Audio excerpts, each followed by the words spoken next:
Olá pessoal, aqui é o professor Luiz Alberto. Nós vamos iniciar agora a nossa segunda aula.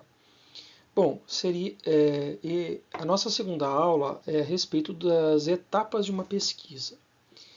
Então, a primeira etapa seria o planejamento pré-projeto. Nós vamos nos atentar apenas à primeira etapa.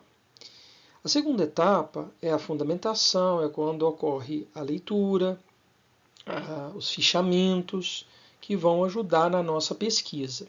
Depois nós vamos ter que fazer um trabalho de campo, organizar esses dados, e isso quando existir o trabalho de campo. A quarta etapa é a parte operatória, onde nós vamos refletir, analisar, observar, analisar esses dados, realizar registros, desenvolver o texto. É a parte da escrita. Bom, e por fim nós fazemos os ajustes a partir das correções do orientador.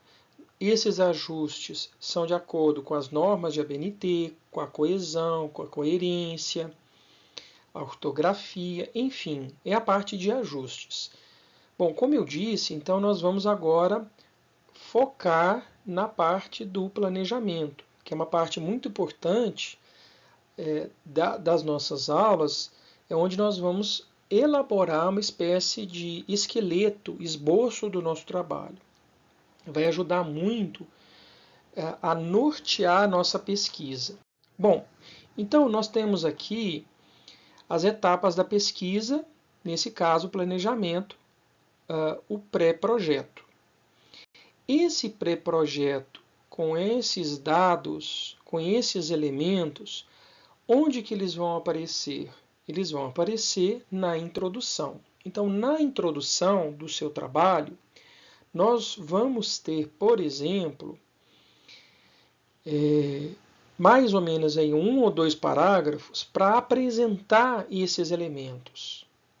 Ou seja, quando a gente vai fazer uma entrevista de emprego, a primeira coisa que a gente faz é nos apresentar. Então, a primeira coisa que nós fazemos no trabalho é a apresentação dessas informações que nós vamos discutir agora em detalhes. Então, é muito importante que lá na introdução, no primeiro item, apareça esses elementos.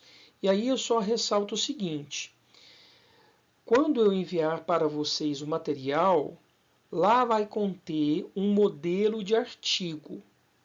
Esse modelo de artigo, ele vai ajudá-los porque ele já está configurado de acordo com as normas do artigo da Pitágoras. Então, nesse caso, você não precisa se preocupar com, por exemplo, se é caixa alta, se não é, o que é negrito, o que não é. Basta você escrever ou subscrever a partir do modelo de artigo, certo? Então, ao invés de você abrir um arquivo em Word para começar a escrever, o que você vai fazer? Você vai baixar o modelo de arquivo que eu vou enviar e lá, por exemplo, tem o título. Então, em cima do título, você escreve. Em cima, palavras-chave, tem lá as palavras-chave. Então, na frente delas você escreve. Se você utilizar o modelo de artigo que eu vou enviar, você não precisa preocupar com margem, com espaçamento, entre linhas, enfim, porque já está formatado. Então é uma forma muito mais prática de você escrever seu artigo. Você imagina que se você tivesse que montar todos esses dados e dar uma dor de cabeça. Então apenas subscreva, apenas utilize o modelo que eu enviei. Se tiver alguma dúvida, você pode estar me mandando um e-mail que eu vou esclarecer vocês em relação a algum detalhe, certo? E aqueles alunos que me escolherem para orientação, eu também estarei tirando esses detalhes e ajudarei na elaboração desse esboço aqui que nós vamos trabalhar, certo? Bom, então, como que isso aqui vai funcionar? A temática e assunto.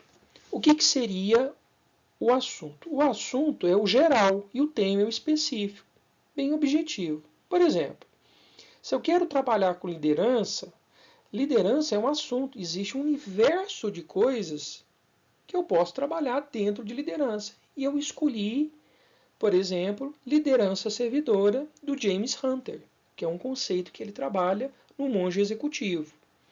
Estou dando um exemplo. Então, no caso, liderança servidora é um tema. Pode existir outro tema? Sim.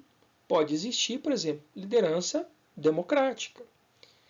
Então, você tem um universo você tem um assunto que é uma coisa geral, e dentro desse assunto nós temos vários temas.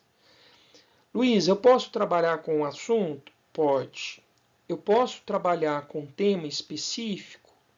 Pode, não tem problema. Então, isso é o tema e assunto do seu artigo. O objetivo. O objetivo é uma parte que eu entendo, que eu sempre falo, que é o coração do seu trabalho. Por quê? É a ação. Então, eu coloquei aqui como exemplo. O objetivo desse trabalho consiste em... Veja que, dependendo do verbo, a sua ação muda. Então, eu vou dar um exemplo. Eu quero comparar processos que são sugeridos pelo autor A e pelo autor B. Então, eu posso comparar. Então, nesse caso, eu vou utilizar o verbo comparar. Então, eu posso descrever o processo do autor A, as etapas de cada processo ou procedimento, e também do autor B. Eu posso, então, realizar reflexões sobre liderança servidora, análises. Eu posso descrever uma ferramenta de trabalho. E aí, a descrição, ela pode ser um objetivo do seu trabalho? Não existe problema nenhum. Pode sim. Eu quero realizar comparações. Eu posso? Sim, não tem problema. Você vai decidir a ação que você vai escolher. E perceba, os verbos estão no infinitivo.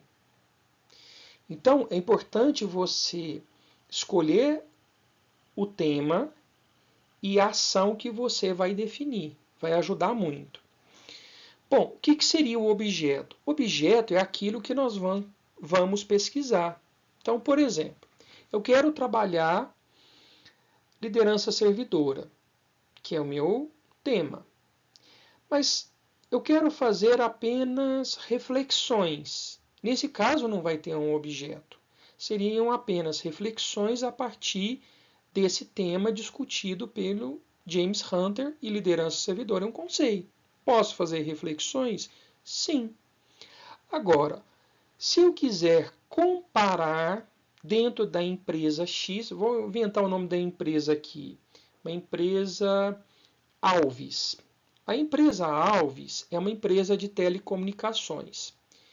Eu quero descrever e analisar o comportamento da liderança João, da liderança José e da liderança Maria e Flávia. Tem 4 líderes. Você concorda comigo que eu já tenho o tema, o objetivo? Agora, o meu objeto seria o quê? Seriam as lideranças João, Maria, etc., da empresa X.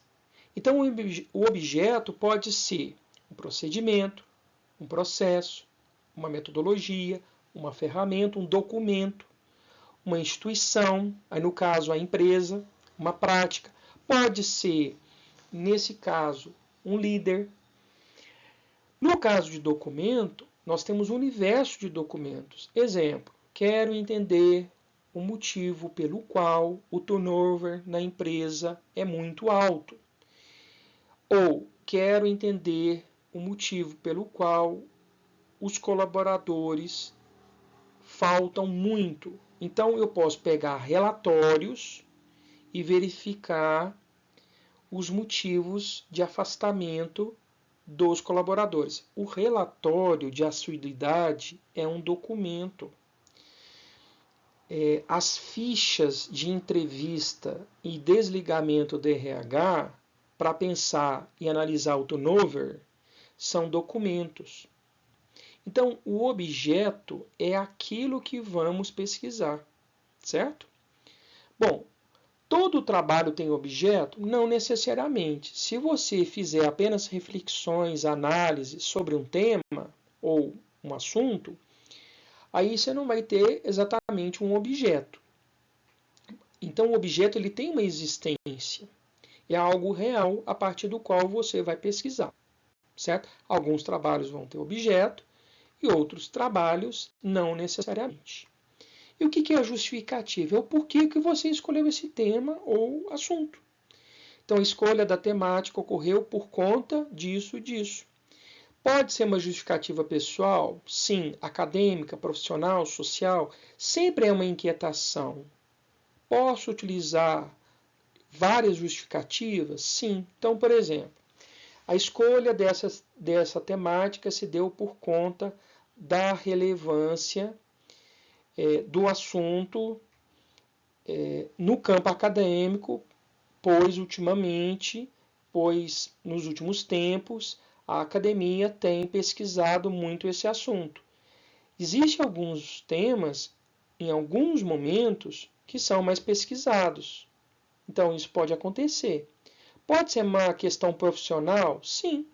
Exemplo, estou inquieto, incomodado por conta do turnover, por conta das ausências frequentes dos funcionários. Pode ser em função de uma questão social? Sim, pode também. Então, você que vai definir a justificativa. É importante ter? Sim, é importante. E o que seria a problemática? Você concorda comigo que todo trabalho ele tem alguma coisa que você quer entender, quer explicar, quer resolver, quer minimizar? Ou seja, todo o trabalho tem uma questão que você quer entender, resolver, ou equacionar, ou reduzir, ou minimizar. Então, por exemplo, por quais motivos a empresa apresenta colaboradores desmotivados? É uma problemática. Ao longo do seu trabalho, essa problemática, essa questão, você vai tentar respondê-la. Então, por exemplo, quais são as causas? Causa A, B, C, D. Cada causa em um parágrafo. E aí depois você pode trabalhar para cada causa uma solução para o seu trabalho. Isso vai ficar mais claro para vocês em um dos slides que eu vou trabalhar, certo? Então aqui nós temos a problemática, a questão a ser resolvida. Bom, o que seria a hipótese? A hipótese é o seguinte: se você tem um problema, você tem uma questão, você tem uma resposta inicial. Isso é hipótese. No final da pesquisa, a hipótese ela pode ser confirmada, refutada ou negada, ou confirmada parcialmente. Então, darei um exemplo. Certa vez, um aluno da pós-graduação ele quis pesquisar sobre o tema da insatisfação dos colaboradores no espaço organizacional, o clima organizacional. Ele entendia empiricamente, lembrando lá da primeira aula, que a insatisfação se dava em função do salário. Essa é a hipótese dele. Pode ser que ela seja verdadeira? Sim ou não. Quando ele foi para campo, quando ele fez a pesquisa, o que aconteceu? Ele aplicou um questionário com os colaboradores, coletou esses dados, tabulou, colocou num gráfico e a partir daí ele chegou a uma conclusão, que o salário não era o principal motivo, era o terceiro.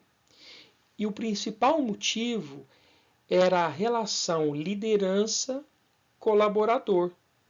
Logo, a hipótese inicial dele foi negada, refutada, ou você pode entender também que ela foi confirmada parcialmente, uma vez que o salário era o terceiro item. Então, empiricamente, ele entendeu que era o salário. Mas ao aplicar um procedimento científico, com um questionário e coleta de dados, e uma análise matemática, ele chega a uma conclusão diferente. Então, a hipótese é isso, uma resposta inicial. E o que seria metodologia? Nós vamos ter um slide específico no qual eu irei trabalhar a metodologia, que nada mais são do que as técnicas de pesquisa. Resumindo, o que seria metodologia? Como eu vou realizar a minha pesquisa, certo? Então, existe o que eu vou pesquisar, que é o tema, o porquê, e existe também o como. O como é o método. Agora, toda pesquisa ela tem que estar baseada em autores, pesquisadores, conceitos, concepções. Por quê? Lembrando nossa primeira aula. A pesquisa é uma pesquisa do Google? Não. É uma pesquisa a partir da minha observação empírica. A observação minha empírica ela pode contribuir, mas é uma pesquisa científica. Por que a gente escolhe o autor? Porque o autor é aquele indivíduo que já pesquisa esse tema, já aprofundou, ele já tem um know-how muito grande, já fez trabalho de campo, já tem anos que ele trabalha com isso. Então, você vai ter o autor como um parâmetro, como um suporte para a sua pesquisa. Por isso que no nosso texto, geralmente a gente pode utilizar a primeira pessoa do plural. Nós entendemos, ou entende-se. Sempre quando a gente utiliza nós entendemos, quem está falando é você juntamente com os autores. Está implícito isso. Eu posso falar o que eu quero? Bom, desde que isso esteja ancorado no autor. Mas eu tenho que falar ancorado no autor? Olha, você pode fazer as suas análises, mas ancoradas no autor. Porque o autor ele está legitimado na ciência para poder falar mais que você, mais do que eu. Porque ele já pesquisa isso há muito tempo.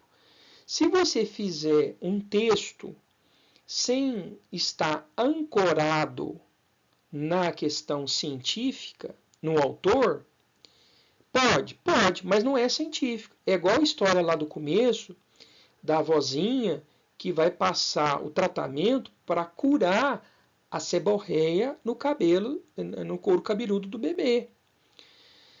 Certo? Pode ser que sua análise esteja certa? Sim. Pode. Pode ser que sua análise inicial, aquilo que você pensa, vá ao encontro da teoria do autor. Então, o autor ele vai ajudar você a ampliar sua visão, dar luz, através dos seus conceitos e concepções, à sua análise. Então, ele é muito importante. Então, leia o autor, leia os autores e no caso aí os artigos, porque os artigos... Luiz, eu não sei o que eu vou falar. Leia.